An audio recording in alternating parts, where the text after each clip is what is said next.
नमस्कार दोस्तों, स्वागत है आपका। अब हम इस वीडियो सीरीज के अंदर यूपीएससी के अंदर जो हमारे प्रीलिम्स एग्जामिनेशन के अंदर जो पेपर के अंदर क्वेश्चन आए हैं 1995 से लेकर 2022 तक जितने भी क्वेश्चन हैं उनके हम फुल्ली एक्सप्लेनेशन करेंगे, वो भी सब्जेक्ट के हिसाब से। जैसे इस जो पहले वीडियो है जो ये प्राचीन भारत का इतिहास है, जिसके अंदर ये पार्ट 1 है, जिसमें 1995 और 1996 के अंदर जो क्वेश्चन आए थे प्राचीन भारतीय इतिहास के, वह हम देखेंगे। ठीक है।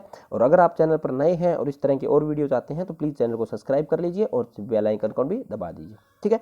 चलिए, जो पहला क्वेश्चन है, जो 1995 का जो पहला ही क्वेश्चन था, वह कहता भी हिंद भारत यानी जो भारत को की जनता के संदर्भ में हिंदू शब्द का प्रयोग किसके द्वारा किया गया था। यानी प्रथम बार हिंदू शब्द का प्रयोग किसके द्वारा किया गया था। ये किसके द्वारा किया गया था? हमारा यूनानियों के द्वारा। ठीक है। जो यूनानी थे वह क्या कहते थे? है को सह बोल, यानी सह को है बोलते थे, जिससे क्या होता था, वह सिंधु को हिंदू बोलते थे। और जो हिंदू था वह उनका पूरा भारत नहीं था, जो सिंधु नदी के आसपास का एरिया था, यानी ये वाला जो पोर्शन था, उसी को वह हिंदू बोलते थे। हिंदू से हिंदुस्तान हो गया। ठीक है। ये इसका एक्सप्लेनेशन है। हिंदू शब्द का प्रथम बार प्रयोग अरबों ने किया और अरबी भाषा के लोग सह के स्थान पर क्या बोलते थे, यानी है शब्द का प्रयोग करते थे। इसलिए वह हिंदू यानी सिंधु को हिंदू कहा था। जैसे अलबरूनी की किताब में अल हिंद में भारतीयों ने हिंदू शब्द का प्रयोग किया था। ठीक है। दूसरा क्वेश्चन था, वह कहता है निम्नलिखित में से कौन सा वह ब्रह्मवादिनी थी जिसने कुछ वेद मंत्रों की रचना की थी। तो वे कौन थी? ये थे लोप मुद्रा। ठीक है। किसके द्वारा की गई थी? लोप मुद्रा के द्वारा। ठीक है। तो लोप मुद्रा जो घोषणा, चिकित्सा और विश्वारा, अल्पा, निवारासी इत्यादि के विशुद्र स्त्रियों के वेद मंत्रों की रचनाओं की रचना की थी। जो वेद थे उनके जो रत्न थे उनकी रचना की थी। ठीक है। अगला जो क्वेश्चन है, चलो वह देखते हैं। अगला क्वेश्चन क्या कहता है? अभी सूची दे रखी है हमें, जो सूची 1 को सूची 2 में सही सम्मिलित कीजिए। ठीक है। सूचियों को नीचे दिए गए कूट का प्रयोग करते हुए सही से करना है। तो हमें पहली सूची दे रखी है और उसका हमें काल दे रखा है। ठीक है। तो सूची एक क्या कहती है, जिसके अंदर मैं मेरे जो संवत दे रखे हैं, दूसरे तरफ उसके सन दे रखे हैं। ठीक है। पहला कहते हैं जो विक्रम संवत था, तो विक्रम संवत कब था? ये हमारा 58 ईस्वी में के आसपास था। तो पहले का 4, ए का 4 किसके अंदर है? ए का 4 हमारा सी और डी के अंदर है, यानी ए और बी हमारा पहले ही कैंसिल हो जाता है। ठीक है। तो दूसरा है शंख संवत। शंख संवत कब था? ये 68 ईस्वी में था। तो उसका आंसर हो गया हमारा, जैसे एक यानी बी का सी है तो बी का सी यानी 3 कौन सा है? बी का 3 सिर्फ और सिर्फ डी के अंदर है, तो द्वितीय आंसर हो गया हमारा डी। ठीक है। जो गुप्त संवत था वह कब था? 320 या 319-20 के आसपास का काल माना जाता है। और कली जो संवत्सर था वह कब माना जाता है? वह 13 यानी 3107 ईस्वी पूर्व माना जाता है। ठीक है। बस यही दे रखा। जो विक्रम संवत था वह 58 ईस्वी पूर्व मालवा के शासक विक्रमादित्य द्वारा प्रारंभ किया गया था। ठीक है। और जो शंख संवत था वह 68 ईस्वी में कुषाण शासक कनिष्क द्वारा प्रारंभ किया गया था, तथा यही आज का भारतीय राष्ट्रीय संवत के रूप में भी जाना जाता है। ठीक है। अगला कहता है गुप्त संवत की स्थापना 300 यानी 300 से हो रही है, ये 319 से 320 ईस्वी में चंद्रगुप्त प्रथम द्वारा की गई थी। और कली संवत प्रारंभ कब हुआ था? लगभग 3102 ईसा पूर्व से माना जाता है। और जब 248 ईसा पूर्व में जो कलीचुरी संवत का प्रारंभ माना जाता है। ठीक है। अगला जो क्वेश्चन है, अभी गुप्त काल में लिखित संस्कृति नाटक में स्त्री और बोलते यानी स्त्री व शूद्र बोलते थे, क्या बोलते थे? तो वह कौन सी भाषा बोलते थे? वह बोलते थे हमारी प्राकृतिक भाषा। ठीक है। कौन है? प्राकृतिक भाषा। और जो संस्कृति भाषा थे, जो उच्च लोग के थे, वह लोग संस्कृति भाषा बोलते थे हवाबाजी करने के लिए। ठीक है। जैसे आजकल इंग्लिश बोली जाती है थोड़ी सी हवाबाजी करने के लिए, उस टाइम जो उच्च वर्ग के लोग थे वह संस्कृत बोलते थे। ठीक है। जबकि जो निम्न वर्ग के लोग थे, जो स्त्रियां थी, वह प्राकृतिक भाषा बोलती थी, जो एक उनकी मातृत्व भाषा थी। ठीक है। ये है गुप्तकालीन नाटकों में निम्न सामाजिक स्तर के लोग व स्त्रियां कौन सी? प्राकृतिक भाषा, तथा उच्च संस्कृति जो उच्च सामाजिक स्तर के जो लोग थे वह कौन सी? संस्कृति भाषा बोलते थे। ठीक है। अगला दे रखा है, अशोक का अपने अभिलेखों में सामान्यतः किस नाम से उल्लेख मिलता है? ठीक है। तो ये कौन सा था हमारा? ये प्रियदर्शी। ठीक है।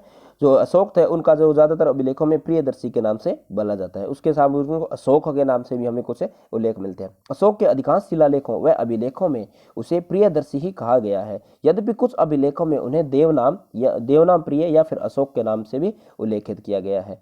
ठीक है। बाकी और क्वेश्चन आएंगे उनके अंदर हम अशोक के बारे में जो अभिलेख है उनका और कुछ अच्छा सा विस्तार देखेंगे। ठीक है। चलिए नेक्स्ट क्वेश्चन पर। अगला है नागर, द्रविड़ और वैश्य क्या है? ठीक ठीक है क्या है ये? यह है भारतीय मंदिर वास्तुकला की एक कुछ शैलियाँ हैं, ठीक है, जिसमें अंदर जो जो हमारे भारत के जो मंदिर है वह डिजाइन किए जाते हैं, ठीक है। क्या है? नागर, द्रविड़ और वेसर शैली भारतीय मंदिर वास्तुकला की तीन प्रमुख यानी शैलियाँ हैं। जो नागर शैली उत्तर भारत में, द्रविड़ शैली दक्षिण भारत में और वेसर शैली मध्य भारत में उपयोग की जाती है। और कहीं कहा जाता है भी जो वेसर शैली है वह द्रविड़ भारत और यानी द्रविड़ वास्तुकला और नागर वास्तुकला का सम्मेलन है, यानी एक प्रकार का उसका जो मेल है उसको भी हम वेसर शैली कहते हैं, ठीक है। अगला है प्राचीन संस्कृति ग्रंथों में प्राप्त यवन प्रिय शब्द द्योतक था, यानी किससे संबंध था यवन प्रिय, ठीक है। तो यवन प्रिय किसको समझते थे? ये काली मिर्च को कहते थे, ठीक है। तो क्या था? यवन जो यवन थे, जो यवन इंडो ग्रीक थे, उन्होंने काली मिर्च अधिक पसंद थी, इसलिए काली मिर्च को यवन प्रिय के नाम से जाना जाता था, ठीक है। तो आंसर हो गया इसका, ठीक है, डी हो गया था हमारा, यानी यवन प्रिय कौन थी? काली मिर्च थी, ठीक है। अगला है अनुग्रह सिद्धांत का प्रतिपादन किया गया था, तो ये किसके द्वारा किया गया था? अनुग्रह का जो अनुव्रत सिद्धांत है ये किसके द्वारा प्रतिपादन किया गया था? अनुव्रत वह किया गया था जैन धर्म के द्वारा, क्योंकि जैन धर्म में जो 5 शिक्षा थी उनको क्या कहते हैं? अनुव्रत कहते थे। कौन कौन सी थी? आपको हिंसा ही नहीं करनी है, ठीक है, यही है कौन सी? आपको हिंसा नहीं करनी है, अत्य यानी चोरी नहीं करनी है, अपरिग्रह, सत्य और ब्रह्मचर्य का आपका पालन करना है, ठीक है। तो ये शिक्षाएं थी किसकी? जैन धर्म की, ठीक है। अगला जो क्वेश्चन है, प्राचीन भारत में विश्वोपति विषयक धारणाओं के अनुसार 4 युगों को का चक्कर सही क्रम में लगाइए, यानी जो पहले कौन सा युग आया, बाद में कौन सा युग आया था, ठीक है। तो सबसे पहले अगर हम देखें तो, ठीक है, तो पहला जो आता है वह कौन सा? हमारा कृत्य, जिसको हम क्या बोलते हैं? एक प्रकार से हम बोल देते हैं जिसको हम सतयुग भी बोलते हैं, ठीक है।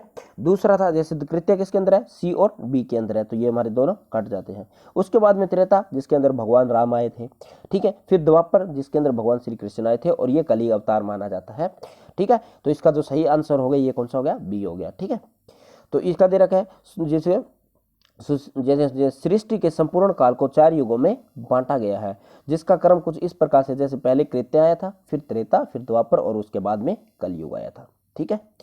अगला को दे रखा है देवदासी संस्थाओं के प्रसंग में निम्नलिखित में से कौन सा मंदिर समाचारों में चर्चित रहा था, यानी उस टाइम समाचारों में था किसके? देवदासी संस्थाओं के बारे में। तो ये कौन सा था? हमारा जगन्नाथपुरी का मंदिर था, ठीक है। तो आंसर हो गया ए, ठीक है। ये जगन्नाथपुरी का मंदिर देवदासी प्रथाओं के लिए प्रसंग में चर्चित था, ठीक है। बाकी इसके बारे में जो और को जानकारी है वह हम आगे वाले जो क्वेश्चन आएंगे उनमें रिपीट होगा ये क्वेश्चन, क्योंकि ये क्वेश्चन 2017 में या 16 में आया था।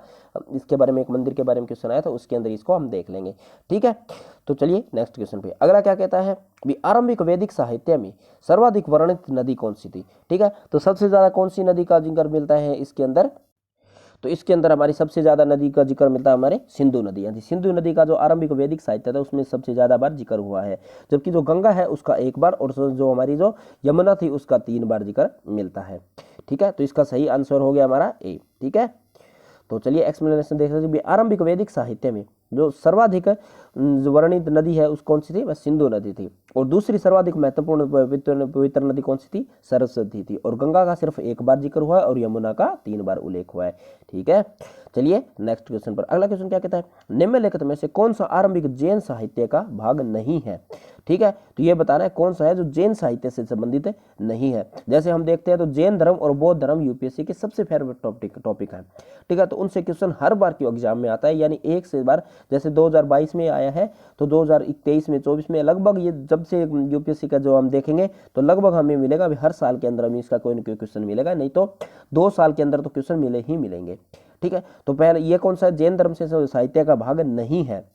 तो ये कौन सा है? ये हमारा है थेरी गाथा। जो थेरी गाथा है वह किससे? हमारा बौद्ध धर्म से संबंधित है, ठीक है। क्या है? थेरी गाथा साहित्य का यानी बौद्ध साहित्य का भाग है, और जैन साहित्य जबकि का नहीं है, जिसमें जैन साहित्य जिसके अचरांग सूत्र, सूत्र कृतांग, वृत्त कल्प सूत्र और जैन साहित्य के ही भाग है, ठीक है। तो आंसर हो गया हमारा इसका कौन सा था? इसका हमारा आंसर था ए, ठीक है। अगला जो क्वेश्चन क्या कहता है? निम्नलिखित में से कौन से तथ्य बौद्ध धर्म और जैन धर्म में समानता रूप में विद्यमान थे, यानी दोनों धर्मों में समान रूप से मिलते हैं, ठीक है। तो ये कौन से थे? तप और भोग का अति परिहार, ठीक है। तो अगला कहता है वेद प्रमाण के प्रति अनास्था, ठीक है। जो वेद थे कर्मकांड या कर्मकांडों की विफलता पर निषेध और प्राणियों की हिंसा का निषेध। हिंसा का तो हमें पता है भी ये था, ठीक है। मगर अब ये बात देखें, ठीक है, यानी प्रतिहार की। यानी इसके अंदर जो यानी जो अति था, यानी जो जैन धर्म था, यानी जो बौद्ध धर्म था, उसमें अति पे प्रतिहार नहीं था। यानी आपको यानी इतना ज्यादा अहिंसा भी नहीं है भी, जिसके जो जैन धर्म था वह तो बहुत ही ज्यादा अहिंसा पर बल देता था, जबकि बौद्ध धर्म था वह इतना बल नहीं देता था जितना जैन धर्म देता था। जो पहला कथन हो जाता है वह गलत हो जाता है। बाकी जो वेद थे उनके जो अनास्था में विश्वास दोनों ही रखते थे। जो कर्मकांडों की विफलता यानी जो कर्मकांड थे उनके विरुद्ध थे, ठीक है, और प्राणियों की हिंसा का तो निषेध ये दोनों ही करते थे, ठीक है, जिसमें तप और अति भोग यानी जिसके इसका जो प्रतिहार का जो पहला गलत, तो पहला गलत कथन गलत हो जाता है, तो आंसर हमारा सीधा ही निकल के आ जाता है कौन सा, बी। ठीक है, क्या दे रखा है, बौद्ध धर्म व जैन धर्म के सिद्धांतों में कुछ समानताएं पाई जाती है। कौन कौन सी, वेद प्रमाणों के प्रति अनास्था, कर्मकांडों की विफलता का निषेध, प्राणियों की हिंसा का निषेध जैसे सिद्धांत इन दोनों धर्मों में समान रूप से विद्यमान थे। जबकि जैन धर्म में तप व भोग की अति प्रधानता नहीं थी, बल्कि अति यानी अधिक बल दिया गया था, यानी इन पे अधिक बल दिया गया, ये किस पे, और इसी जबकि बौद्ध धर्म में अति की निंदा की गई थी। आपको अति यानी आपको मध्य मार्ग अपनाना है, जबकि आपको तप, जबकि जैन धर्म तो कहता था अभी आपको जो अति यानी जो तप या भोग है उसको आपको कठोरता से पालन करना है, जबकि बौद्ध धर्म कहता था अभी आपको ज्यादा कठोर नहीं होना है, आपको मध्य मार्ग का अनुसरण करना है, यानी उसको मध्य मार्ग को अपनाना है। ठीक है, तो इसका जो आंसर हो गया था बी। अगला जो क्वेश्चन है वह कहता है प्राचीन भारतीय समाज में प्रसंग में निम्नलिखित शब्दों में से कौन सा शब्द तीन यानी शेष तीन से वर्ग का नहीं है। ठीक है, तो यानी अगर हम देखें तो जैसे कुल है, वंश है, गोत्र है, तो ये सारे के सारे किससे संबंधित है, हमारे परिवार से संबंधित है। जबकि कोश शब्द है, कोश होता है, ठीक है, कोश शब्द है वह कौन सा होता है, एक प्रकार का खजाना होता है। ठीक है, हम देखते हैं प्राचीन काल में जो कोश शब्द है वह खजाना होता है। ठीक है, तो आंसर हो गया हमारा सी।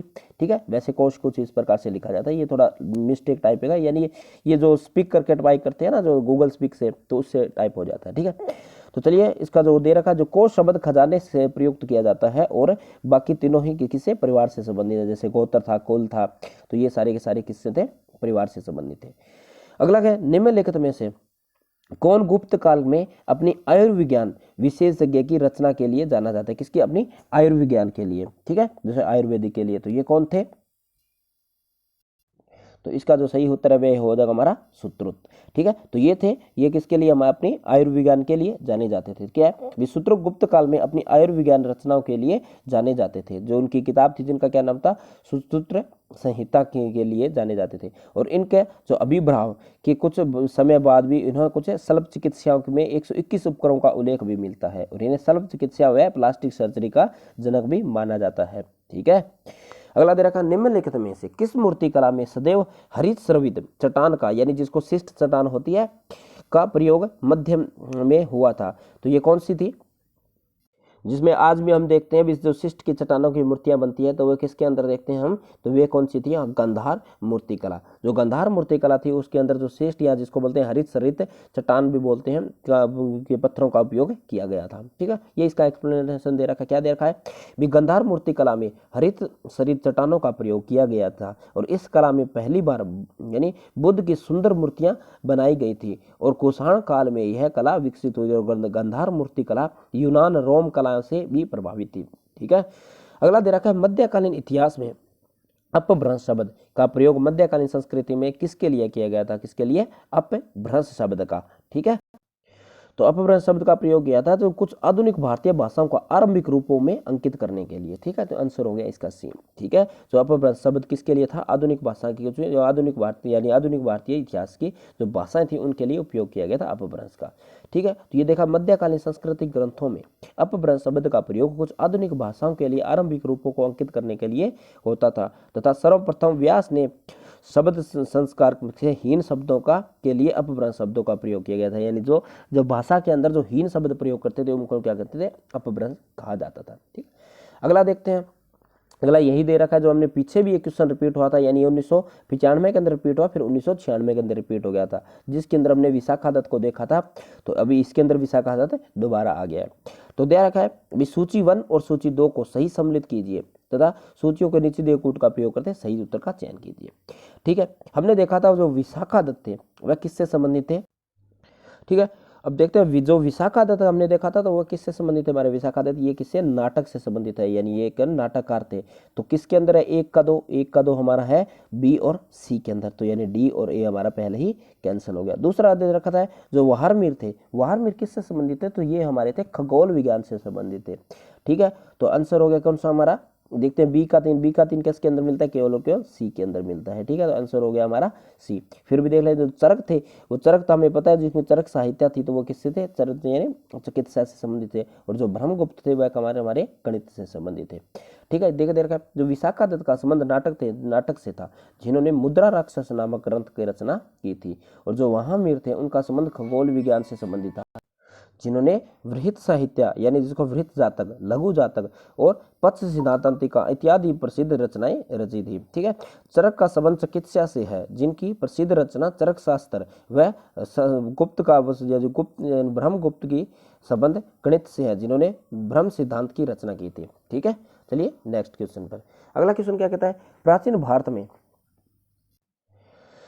भारत के निम्नलिखित ग्रंथों में से किसमें पति द्वारा परित्यक्त पत्नी के लिए विवाहित विच्छेद की अनुमति थी, यानी जो अगर कोई पति अपनी पत्नी को छोड़ देता था उसके दोबारा विवाह की अनुमति दी गई थी, तो ये किसके अंदर था, ये था हमारा ये हमारा अर्थशास्त्र के अंदर। ठीक है, तो क्या था, अर्थशास्त्र के पति द्वारा परित्यक्त पत्नी के विच्छेद की अनुमति दी गई थी, और अर्थशास्त्र की रचना कौटिल्य द्वारा किसके द्वारा की गई थी, कौटिल्य द्वारा की गई थी, जो कि एक राजनीति शास्त्र में लिखी गई थी। ठीक है, जो आज के अर्थशास्त्र की तरह नहीं है जिसके अंदर हम इकोनॉमी की बात करते हैं, ये किसकी थी, राजनीतिक शास्त्र से संबंधित, यानी राजनीति किस प्रकार से चलती है।